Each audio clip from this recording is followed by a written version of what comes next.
The chains were forged in the village smithy, and the smith wept while he made them, and made them anyway. That is the kind of village Marrow Vale was. Good people mostly. Frightened people. Entirely. And fear does a thing to good people that no invader ever manages. It makes them line up, in the square where they dance at harvest, to watch a rigged lottery choose which of their neighbors will be chained to a rock. The lottery was for the dragon. Everyone knew about the dragon. It had been seen over the Vale 7 times since midsummer, vast and gray-black against the clouds, and the old stories said what the old stories always say. Dragons take tribute, dragons take maidens, feed the beast or the beast feeds itself. There is a book the schoolhouse keeps, with a line from a man called Chesterton in it, about how fairy tales matter not because they tell us dragons exist, but because they tell us dragons can be beaten. The village had read the first half of every story, and none of the endings. They knew dragons existed. They had decided the beating was beyond them.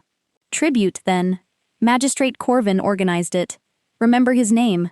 The dragon is going to learn it too. Corvin stood on the wellhead with the lottery jar, and spoke about sacrifice and the greater good, and his voice broke with emotion at all the right moments, and the jar was rigged, and the name that came out of it was Ilsa Marren. Here is what you need to know about why. 3 weeks earlier, Corvin's son had stood in the doorway of the mill with an offer of marriage, and Ilsa Marren, Miller's daughter, 27 years old, had said no. Not cruelly. She had said it the way she said everything, plainly and once.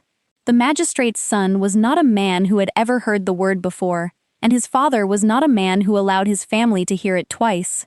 So the jar was rigged, and the name was hers, and when it was read out, Ilsa stood in the harvest square and watched 400 people she had known her whole life look at their shoes.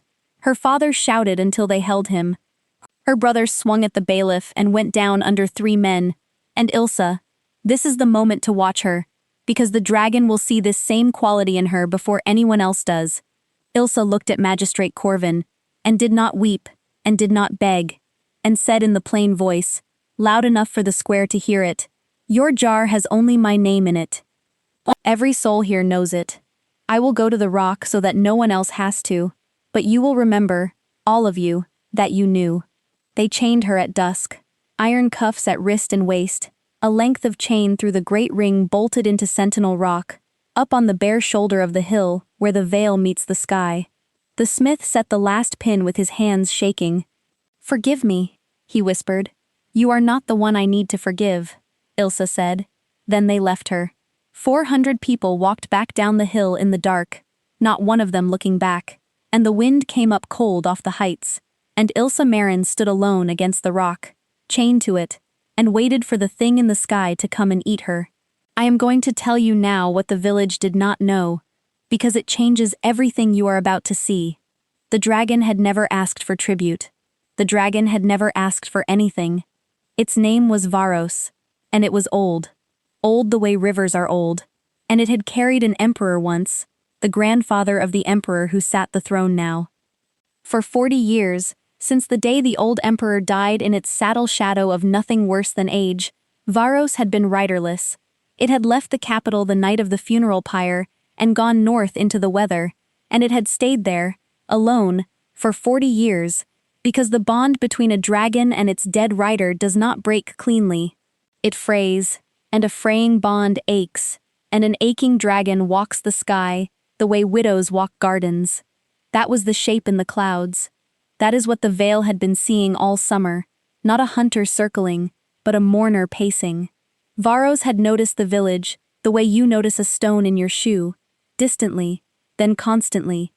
Specifically, it had noticed the mill. Sound carries up. A girl who sang off-key to the millstones because she thought no one could hear. A girl who left the mill's midden scraps out in a neat pile every night for the Vale's foxes. In winter, every winter. Dragons see everything and care about almost none of it, but a creature keeping smaller creatures alive through the cold weather is a thing an old Imperial dragon files away, because it is a thing riders did. It is a rider-shaped behavior in a world that had stopped containing his rider. Then one evening the wind brought up something new. Iron, fear sweat, a crowd's guilt, which has a smell. I promise you it does. And a single point of warmth chained to the cold rock at the top of the hill. Vharos came around in the dark sky like a ship coming around, and dropped toward Sentinel Rock to see what the small ones had done. Ilsa heard the wing beats before she saw anything. There is no sound like it.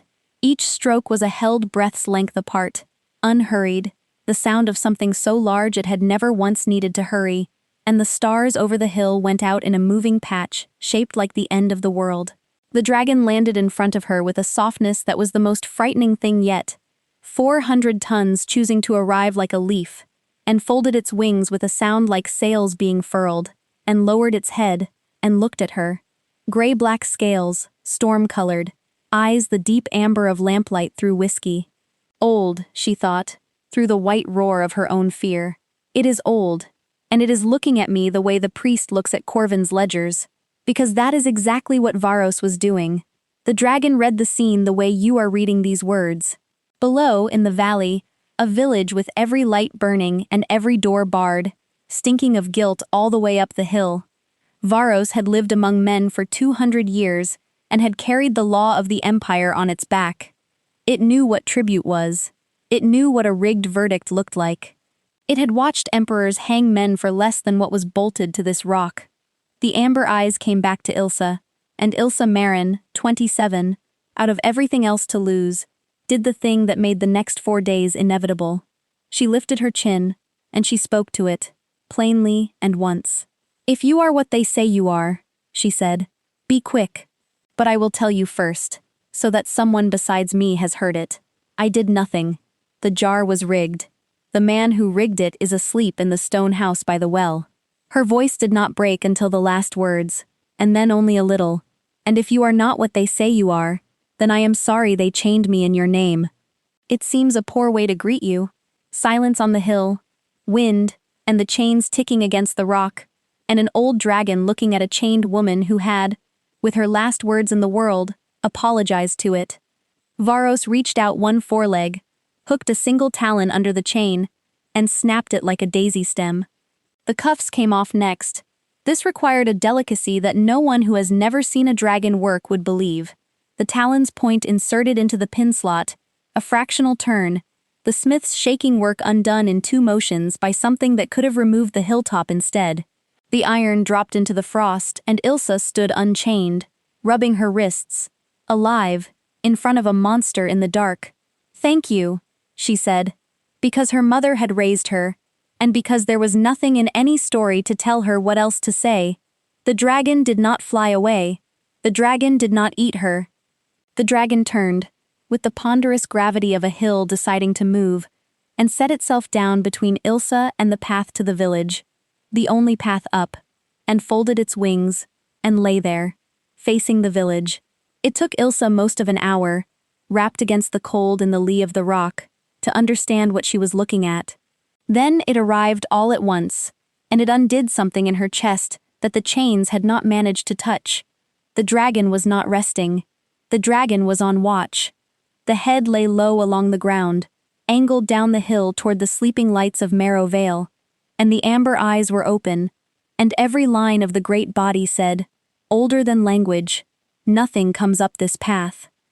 They had offered her to the monster, and the monster had looked at the offering, and looked at the offerers, and decided, with the whole vocabulary of its body, that it knew which side of the chains the danger lived on. Ilsa began, at last, to cry. She did it quietly, into her sleeves, the way she had cried at her mother's burying, and the dragon's near ear turned toward the sound and held there, and did not move again until she slept. She woke at first light, stiff, frost in her hair, to find the world rearranged in the night. One gray-black wing was extended above her like a roof beam. It did not touch her. It had been held there, over her, all night. A wing the size of a barn roof, cantilevered against the wind for hours, so that the frost would settle on it, and not on her. The effort of that, the sustained, deliberate ache of it, was a thing she would not fully understand until much later, when a man with amber-flecked eyes explained to her what wing muscles cost. Below them, at the bottom of the path, the village had begun to gather. 400 people, at a safe distance, staring up at Sentinel Rock, where the sacrifice was drinking melted frost from a hollow in the stone, alive, and the dragon was watching them all the way a magistrate watches a lying witness. Corvin came up the path at mid-morning with the bailiff, 6 men, and the particular walk of a man who has rehearsed his sentences. The village watched from below. He got within 40 feet. Then Vharos raised its head, just its head, nothing more, and the whole delegation stopped, as if they had reached the end of their own chains. "Girl?"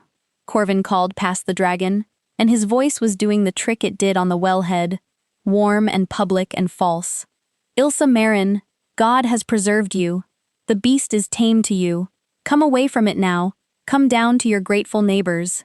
The beast is not tame," Ilsa said. She stood up on the rock so they could all see her. Chains gone, unbowed, wind pulling her hair sideways. "The beast is just. You will find it an unfamiliar quality. It wants none of your tribute. It never did. The tribute was your invention, Corvin. Yours and your jars." Her plain voice carried down the hill the way it had carried across the square. "I am not coming down.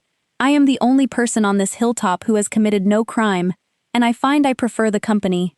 The bailiff, who was brave and stupid, put his hand to his sword. What happened next was very fast and completely bloodless. Vharos came up off the ground, all of it, at once, the way weather happens, and put one foreleg down between the delegation and the rock with an impact that knocked 3 men over, and lowered its head to the bailiff's height, and opened its mouth, and let him look all the way in. The delegation achieved the bottom of the hill in a time that is still spoken of in Marrow Vale. After that, the village tried other things. They tried a rope team at dusk on the blind side of the hill. Vharos, without rising, put its tail across the blind side like a toll gate. They sent the priest, who came up trembling with a censer, and left an hour later oddly thoughtful, having got close enough to see that the dragon wore, worked into the great harness scars along its shoulders, the faded ceremonial brands of the Imperial flight, and the priest was old enough to know what those meant. It was the priest who said it first, in the tavern, in the frightened hush, "That is no wild beast up there. That is a crown dragon. That is the old emperor's own, or I am a heathen, and it has appointed itself to that girl the way it was appointed to him." He looked around the room at the faces. "Which of you fools chained a woman to a rock as tribute, in front of an officer of the Imperial law?" The room went very quiet, because put that way, it did sound like the kind of thing that gets a village remembered. And a rider was already on the south road with word for the capital, because a crown dragon holding a hilltop above a village for days is the kind of news that travels on its own legs. The message that reached the palace said, "The lost dragon of the emperor's grandfather is found, and it is standing guard over a chained girl on a rock in the north, and it will let no one near her." The Emperor Cassian read that message 3 times. Then he called for the Imperial flight and went north himself. While the message ran south, Ilsa Marren lived 4 days on a hilltop with a dragon, and I want to slow down here, because these 4 days are the heart of everything, and because no one in the village below could see what you are about to see. She named it, for a start. Not knowing its true name, she called it Grey. "It suits you," she told it. "You are the color of the sky before honest rain." The dragon appeared to consider this, and to file it with the dignity of a king accepting a nickname from a child. She talked. Ilsa had spent 27 years being told she talked too plainly, and here at the end of the world was an audience that seemed to prefer it.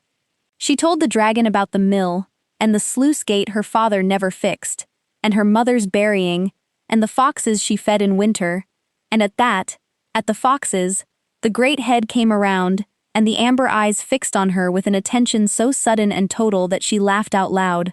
"What? The foxes? They are small and it is cold. It costs me scraps. It costs me scraps."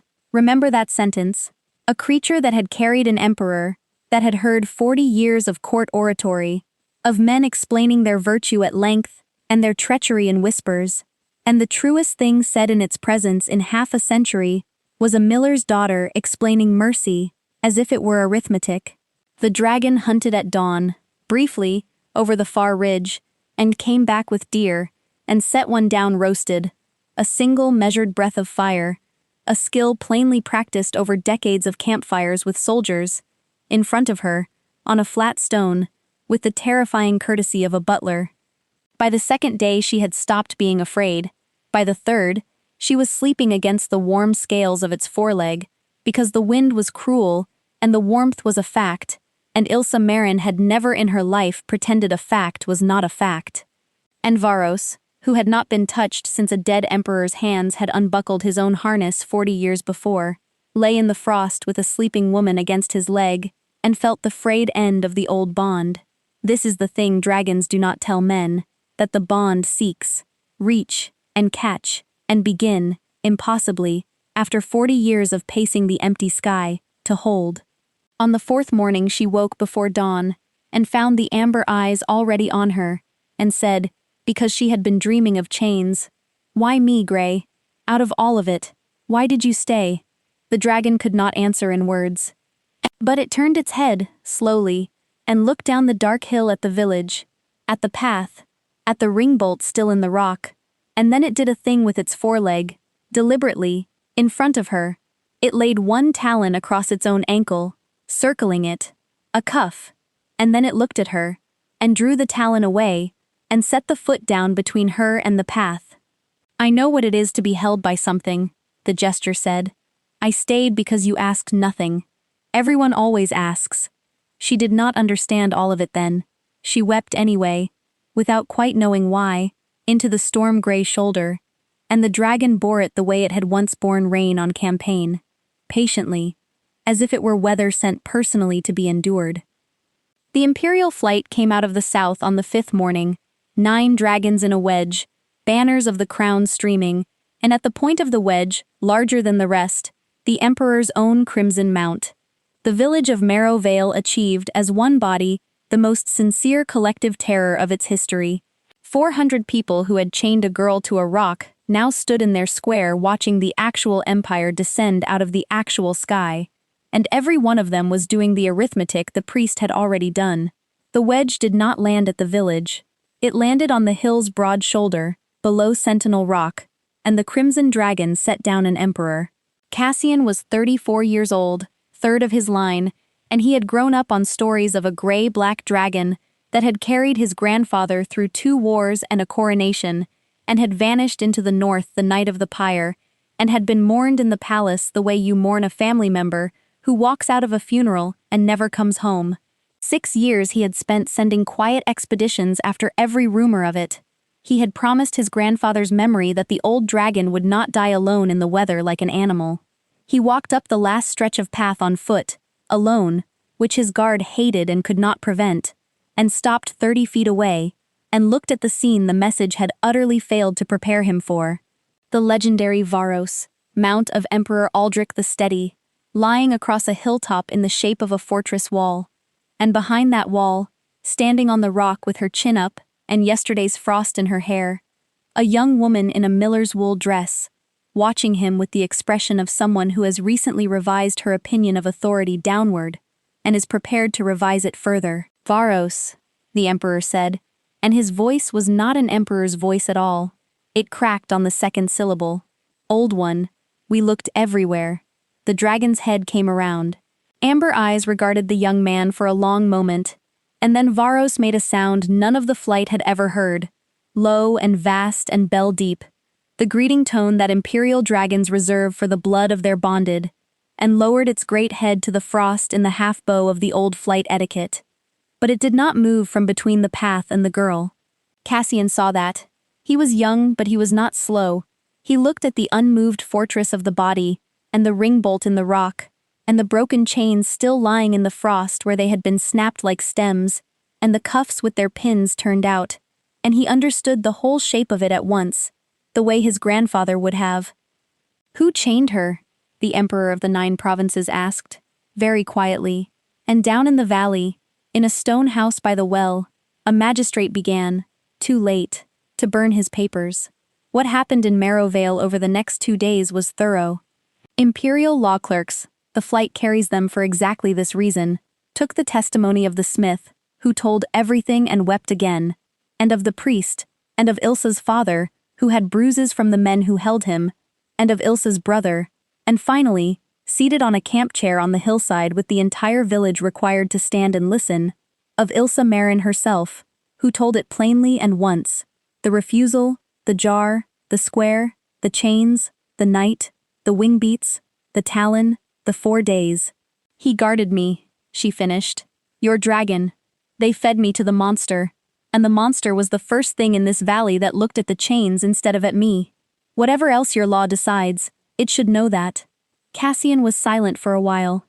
Then he stood and said, formally, for the record and the crowd, the dragon Vharos, first mount of the crown, has held Imperial commission for 211 years.